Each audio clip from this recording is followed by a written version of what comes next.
जय माता दी। हर हर महादेव। अक्षय तृतीया की अनंत और अनंत शुभकामनाएं आप सभी को।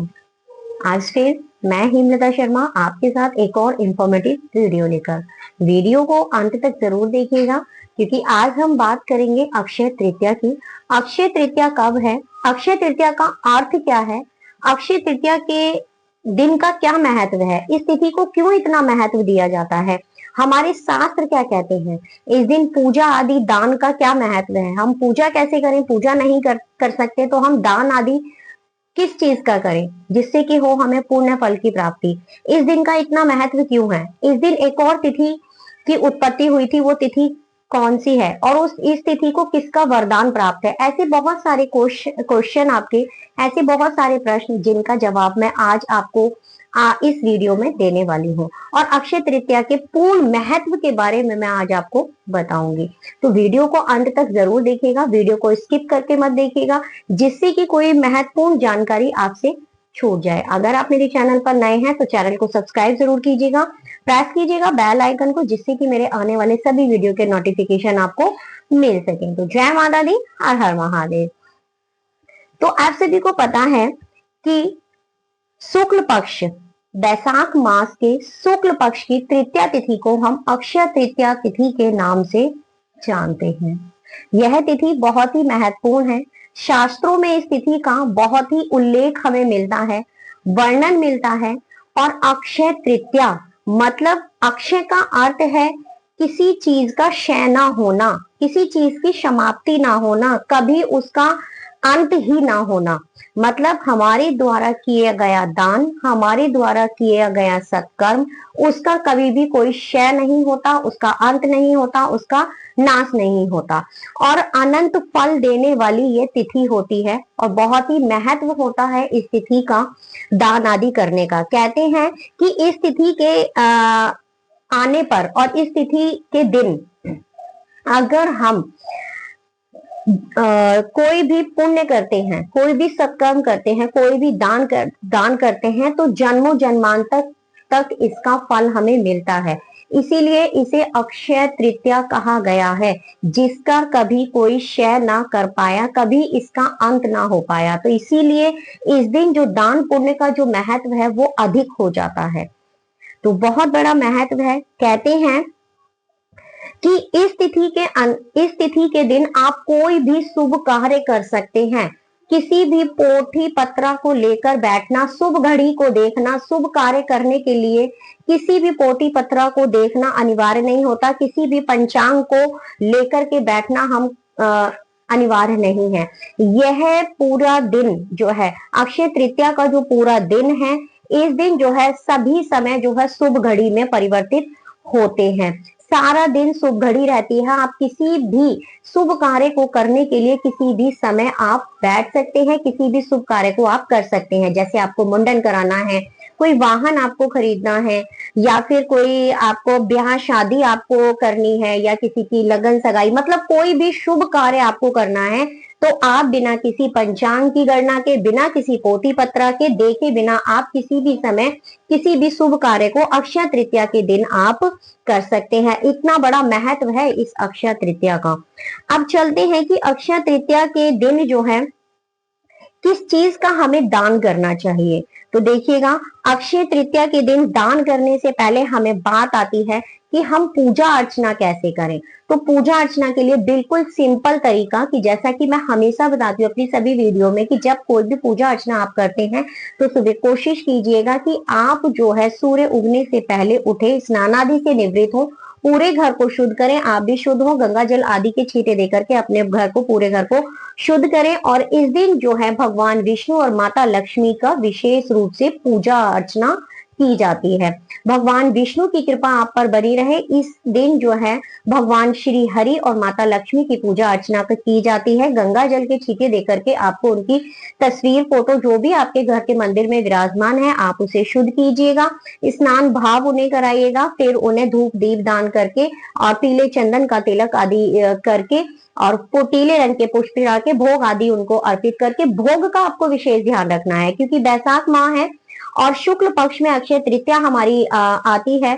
तो इस समय का जो ऋतु फल होता है वो है खरबूजा। तो खरबूजे का भोग आपको भगवान श्री हरि को लगाना है। भगवान श्री हरि को आप अपने घर में नित्य प्रतिदिन भोग लगाते हैं तो ध्यान रखिएगा, तुलसी दल अर्पित किए बिना आप कभी भी भोग लगाइएगा, उस भोग को वो ग्रहण नहीं करते, इसीलिए तुलसी दल का भोग में होना अनिवार्य है। तो जो भी फल या भोग आदि आप भगवान श्री हरि को लगा रहे हैं, उनकी पूजा अर्चना धूप दीप दान कर रहे हैं, आपको श्री जी के श्री हरि के चरणों में श्री जी को समर्पित करना है, अर्थात माता तुलसी को आपको उन्हें अर्पित करना है। इस दिन आप हवन आदि भी कर सकते हैं, लेकिन हवन का थोड़ा सा प्रोसेस होता है, उसे आप खुद ना करें, आप अपने किसी योग्य पंडित पुरोहित के द्वारा आप अपने घर में इस दिन यज्ञ आदि भी करा सकते हैं। अब बात करते हैं कि हमारे शास्त्र क्या कहते हैं कि अगर आप अपने घर में हवन करना चाहते हैं तो आप जो बेल पत्र होता है, जो बेल पत्र होता है, बेल पत्र मतलब बेल फल जो होता है, उससे आपको हवन करना चाहिए। उससे आप 108 जो है आहुति देंगे। आपके घर में जो भी पंडित पुरोहित आएंगे तो वो भी शायद आपको यही बताएं, ठीक है। मे बी शायद का 100% श्योर है कि इस दिन जो है बेल फल से हवन करना अनिवार्य होता है। अगर आपको बेल फल नहीं मिलता है तो आप बेल के पत्तों से भी हवन सामग्री जो होती है उसमें आप उन बेल पत्र की आहुति भी आप दे सकते हैं। तो 108 और बेल फल जो होता है उसके छोटे छोटे से टुकड़े आप कर लीजिए और फिर उससे आपको हवन करना होता है। कहते हैं कि बेल वृक्ष की जो उत्पत्ति है वो अक्षय तृतीया के दिन ही हुई थी, इसीलिए और इसमें जो है श्री हरि का वास भी बताया जाता है। इस दिन इसकी पूजा अर्चना करने से बहुत ही पुण्य फल की प्राप्ति होती है। और कहते हैं कि शाम के समय, प्रदोष काल में शाम के समय अक्षय तृतीया के दिन आपको बेल वृक्ष के नीचे एक देसी गाय के घी के दीपक को आपको प्रज्वलित करना चाहिए और भगवान श्री हरि के चरणों में आपको समर्पित करना है उसे। तो बेल पत्र के नीचे आपको बेल पत्र का जो बेल फल का जो वृक्ष होता है उसके समक्ष जाकर के आपको घी का दीपक प्रज्वलित करना है, और वो शुद्ध देसी गाय का हो तो वो ज्यादा बेस्ट है। तो इससे भी आपको श्री हरि की कृपा होगी। अब बात कर लेते हैं कि अक्षय तृतीया के दिन हमें क्या खरीदना चाहिए और किस चीज का हमें दान करना चाहिए। अक्षय तृतीया के दिन सोना चांदी खरीदना बहुत ही अच्छा बताया जाता है। कहते हैं कि घर के अंदर जो सुहागन महिलाएं होती हैं उनको अगर सोने चांदी का दान अगर घर का कोई सदस्य करता है तो धन धान्य की में वृद्धि होती है। तो आप जो है इस दिन सोना चांदी, अगर आपका सामर्थ्य नहीं है खरीदने का तो आप चने की दाल खरीद के अपने घर में लेकर आए और अपने घर के मंदिर में उस दाल को रख दें। शाम के समय उसे रख दें, लेकिन यह कार्य आपको दोपहर 2 बजे से पहले करना है। आप सोना चांदी आदि कुछ भी खरीद रहे हैं तो वो भी 2 बजे से पहले आपको खरीदना है, दोपहर 2 बजे से पहले अक्षय तृतीया के दिन। और अगर आप ये चीज नहीं खरीद पा रहे, आपका सामर्थ्य नहीं है, तो चने की दाल को भी सोने के तुल्य, सोने के समान माना गया है, तो आप चने की दाल भी खरीद सकते हैं और दोपहर 2 बजे से पहले। और शाम को प्रदोष काल में 4 बजे के बाद जब आप पूजा अर्चना करेंगे श्री हरि के समक्ष माता लक्ष्मी की और माँ श्री हरि की पूजा अर्चना करेंगे, तब उस दाल को वहां पर आपको रखना है, पूजा अर्चना करनी है। और अगले दिन चतुर्थी तिथि को आपको वो दाल जो है अपने अनाज में मिक्स कर देनी है। उसमें से दाल के कुछ अंश जो है आपको लाल कपड़े में बांधकर अपनी धन की तिजोरी में आपको रख देना है। ऐसा आपको करना है। अब कहते हैं कि इस दिन जो है त्रेता युगा तिथि भी है। इस दिन जो है त्रेता युगा तिथि भी है। तो हमारे शास्त्र क्या कहते हैं दान के बारे में? शास्त्र क्या कहते हैं कि युगे युगे वर्ष सतेन दानम युगादि काले दिवसेन तत्फलम। मतलब दोबारा से मैं रिपीट कर देती हूँ कि हमारे शास्त्र क्या कहते हैं इस तिथि के बारे में। अक्षय तृतीया तिथि के दिन ही आपका बहुत बड़ा महायोग महासयोग बन रहा है कि इस दिन जो है त्रेता योगा तिथि भी है। तो इसके बारे में हमारे शास्त्र क्या कहते हैं, एक बार फिर से रिपीट कर रही हूँ। युगे युगे वर्ष शतेन दानम युगादि काले दिवसेन तत्फलम। तो इसका अर्थ क्या है? तो कहते हैं कि अब क्या चल रहा है, कलयुग चल रहा है, तो दूसरे युग मतलब जो युग बीत चुके हैं, जैसे आपका द्वापुर हो गया, सतयुग हो गया, त्रेता युग हो गया, इन सब युगों में 100 वर्षों तक जो आप दान करेंगे ना, जो आप दान करेंगे वो इस कलयुग की जो आपकी अक्षय तृतीया तिथि और इस दिन जो है त्रेता युगा तिथि का भी मतलब उत्पत्ति हुई है और योग बन रहा है, तो आपको उन 100 वर्षों के किए हुए दान पुण्य के फल की प्राप्ति होगी अगर आप दान आदि करते हैं। आपको दान क्या करना है, तो आप जो है फलों में फल खरबूजे का दान कर सकते हैं, मिट्टी के घड़े का दान करना है आपको जल भर के। अक्षय तृतीया के दिन जो है जल का दान का बहुत बड़ा महत्व बताया गया है। जल शीतल जल होना चाहिए, वो आप दान कीजिएगा। ठीक है, पानी के घड़े का दान पानी भरकर आपको करना है, मतलब शीतलता प्रदान करने वाली चीजें आपको जो है किसी नीडेड पर्सन को देनी है। ठीक है, नीडेड पर्सन सुपात्र, सुपात्र जो इस दान को प्राप्त करने योग्य हो। सुपात्र वो होता है जो इसके योग्य होता है। किसी शराबी कबाबी को आपको दान नहीं देना है। ठीक है, दान दक्षिणा जो भी आप दान दे रहे हैं आपको ध्यान रखना है किसी ब्राह्मण को या किसी नीडेड पर्सन को, मतलब सही हाथों में सही पर्सन के पास वो दान जाए, तो ऐसे आपको दान करना है। जूते चप्पल का आप दान कर सकते हैं, छाते का आप दान कर सकते हैं, पंखे का आप दान कर सकते हैं। फल में फल आपको खरबूजा सबसे बेस्ट है क्योंकि वो ऋतु फल है, इसलिए आप बाकी अन्य फलों का भी आप दान कर सकते हैं। तो दान का मैंने आपको बता दिया। जौ का दान कर सकते हैं, अक्षत का दान आप कर सकते हैं, अन्न का दान आप कर सकते हैं। ठीक है, तो अन्न का जब आप दान करेंगे तो जौ और अक्षत सबसे महत्वपूर्ण बताए गए हैं इसमें। ठीक है, और आप चने की दाल का भी दान कर सकते हैं। तो ये सारी चीजें आप दान कर सकते हैं। जल के दान का बहुत बड़ा महत्व है इस दिन। तो ये सारी चीजें हो गई। इस दिन जो है आप अपने पितरों का तर्पण जरूर करें। तर्पण का मैंने बताया आपको कि आपको अपने तांबे के लोटे में जल लेना है, उसमें थोड़ा सा गंगा जल पहले, फिर जल, फिर काले तिल आपको डालने और कुशा लेनी है और किसी एक पात्र में ये वाला जो आपका हिस्सा होता है राइट हैंड का, लेफ्ट हैंड में आपका लोटा होना चाहिए और राइट हैंड पे यहाँ पे कुशा रख करके अंगूठे के और ऐसे करके आपको धार बांध के अपने पितरों का तर्पण करना है। सिंपल, कुछ नहीं करना, जल तर्पण आपको करना है। इस दिन बहुत ही बड़ा विशेष महत्व होता है और ये जल तर्पण जो है घर के जो पुरुष होंगे वो करेंगे। महिलाएं पितरों को जल तर्पण भोजन आदि नहीं करती हैं। महिलाओं का कार्य है केवल रसोई घर में कार्य करके बनाना, बाकी ये सारे जो पितरों का जो तर्पण आदि करना है ये सब पुरुष करेंगे। तो इस दिन आप पितरों को तर्पण भी कर सकते हैं, जल तर्पण। काले तिल का विशेषकर आपको ध्यान रखना है और कुशा हो तो बहुत ही सोने पे सुहागा। और इस दिन जो है आपको क्या करना है, गीता के 7वें अध्याय का पाठ करना है। गीता के 7वें अध्याय का आपको पाठ करना है जब आप भगवान अपने पितृ देवता को तर्पण कर रहे हो। ठीक है, फिर उसके बाद अक्षय तृतीया के बारे में देखिएगा। हमारे भविष्य पुराण में, हमारे स्कंद पुराण में, हमारे मत्स्य पुराण में, हमारे पद्म पुराण में इस तिथि का बहुत बड़ा महत्व बताया गया है।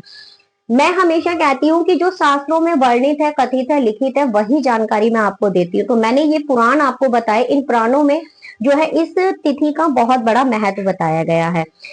लास्ट में आपको क्या करना है कि आप जब पूजा आदि कर लेते हैं, दान आदि कर लेते हैं, तो आप जो है इस दिन किसी भी समय जो है अक्षय तृतीया की कथा का आपको वाचन करना है। वाचन मतलब पढ़ना है, या तो किसी के द्वारा पढ़वा लीजिए और सुन लीजिए, क्योंकि कभी भी किसी भी कथा का जब आप श्रवण करते हैं तो उसको आपको अक्षय फल मिलता है खुद वाचन करने से ज्यादा। तो कोशिश करिएगा कि आप व्रत आदि जो भी आप करते हैं तो उसकी कथा का जो है आप खुद वाचन ना करें, श्रवण करें, क्योंकि श्रवण श्रोता को ज्यादा फल मिलता है। अगर आपको किसी भी दान का, किसी भी व्रत का आपको अक्षय पुण्य फल प्राप्त करना है अक्षय तृतीया के दिन, तो आप कोशिश करिएगा कि जब आप कथा सुने तो श्रवण करें, वाचन ना करें। वाचन कोई और करे तो ज्यादा बेस्ट रहेगा। तो इस दिन आप किसी भी समय जो है वाचन कर सकते हैं और श्रवण कर सकते हैं अक्षय तृतीया का। तब आपको पता लगेगा कि कितना बड़ा महत्व है इस अक्षय तृतीया का। दूसरा देखिएगा, इस दिन कुछ महिलाएं जो हैं, सुहागन स्त्रियों के लिए अब मैं बता रही हूँ कि सुहागन स्त्रियां जो हैं इस दिन जो है इसका व्रत भी कर सकती हैं। तो जो लोग पहले से व्रत करते आ रहे हैं और कुछ लोग जो है अक्षय तृतीया का व्रत करना चाहते हैं, तो स्त्री पुरुष कोई भी इस व्रत को कर सकता है। कन्या और आपका जो बालक है वो भी इस व्रत को कर सकता है। तो व्रत शुरुआत करने का जो सबसे बड़ी उत्तम तिथि बताई गई है तृतीया के व्रत की, वो शुक्ल पक्ष की जो बैसाख तिथि में जो हमारी आपकी अक्षय तृतीया आती है, इसी दिन से आप इस व्रत को आरंभ कर सकते हैं। और हर महीने की शुक्ल पक्ष की तृतीया तिथि को ही इस व्रत को आपको करना होगा। व्रत करने का बहुत ही साधारण सा नियम है। भगवान श्री हरि की पूजा अर्चना की जाती है इस दिन। तो जैसे भी आप अपने निमित्त रूप से जो पूजा अर्चना करते हैं नियम से, डेली उसी तरीके से पूजा अर्चना करनी है। आपको धूप दीप दान करने, एक लोटे में जल भर के आपको रखना है, ठीक है। और श्री हरि को भोग आदि, पुष्प आदि, चंदन, धूप दीप, ये सारी चीजें आपको उनको समर्पित करनी है। और शाम के समय आप कोशिश करनी है आपको कि जब आप अक्षय तृतीया का व्रत रख रहे हैं तब आपको नमक नहीं सेवन करना है। नमक का सेवन आपको नहीं करना है। मीठी चीजों से अक्षय तृतीया का जो व्रत है वो किया जाता है, उसका पारायण किया जाता है मीठी चीज से। तो फलाहार किया जाता है, अन्न का सेवन नहीं किया जाता है। अन्न का सेवन आप नेक्स्ट डे कीजिएगा, ऐसा है। तो इस व्रत को आप जो है स्टार्ट करना चाहते हैं तो इस अक्षय तृतीया से, शुक्ल पक्ष की अक्षय तृतीया से आप स्टार्ट कर सकते हैं। कुछ लोग जो व्रत नहीं करना चाहते हैं वो साधारण रूप से श्री हरि की पूजा अर्चना आप कर सकते हैं। और कहते हैं कि इस तिथि को जो है माता पार्वती का वरदान प्राप्त है। माता पार्वती का वरदान प्राप्त है, तो आप इस दिन जो है भगवान भोलेनाथ के मंदिर में भी जा सकते हैं। उनको एक लोटा जल अर्पित कीजिएगा और माता गौरा से अपने सुहाग की रक्षा, अपने घर की सुख समृद्धि के लिए, अपने सुहाग के लिए आप अपनी पूजा अर्चना कीजिएगा और उनसे प्रार्थना कीजिएगा। अंत में आपको ये सभी कार्य, दान आदि आपने कर लिए, आपने सोना चांदी खरीद लिया, अंत में आपको कहना है कि हे प्रभु, मैं जो है आज की स्थिति के बारे में ज्यादा तो नहीं जानती, लेकिन जैसा भी मैंने जिस भी भाव से आपकी पूजा अर्चना की, ठीक है, मुझे उसके अक्षय पुण्य फल की प्राप्ति हो, ऐसी मेरी आपसे हाथ जोड़कर विनती है। कोई भी भूल चूक हो गई हो तो मुझे क्षमा करें। तो ये थी आज की अक्षय तृतीया से रिगार्ड वीडियो। अगर मैं क्षमा चाहती हूँ अगर जाने अनजाने में कोई गलती हो गई हो। वैसे तो प्रयास मेरा यही रहता है कि आप तक मेरे द्वारा दी गई जानकारी आप तक सही और सटीक पहुंचे। तो अक्षय तृतीया के दिन आप इन सभी चीजों का दान आदि कीजिएगा, सोना चांदी खरीदिएगा और अक्षय पुण्य फल की प्राप्ति कीजिएगा। प्रयास कीजिएगा कि गौ माता को आप हरा चारा इस दिन जरूर खिलाएं। तो जय माता दी, हर हर महादेव, ओम नमो भगवते वासुदेवाय नमः। अक्षय तृतीया की आप सभी को अनंत और अनंत शुभकामनाएं। मैं हेमलता शर्मा फिर आपसे मिलूंगी ऐसी ही एक और इंफॉर्मेटिव वीडियो के साथ। जय माता दी, हर हर महादेव।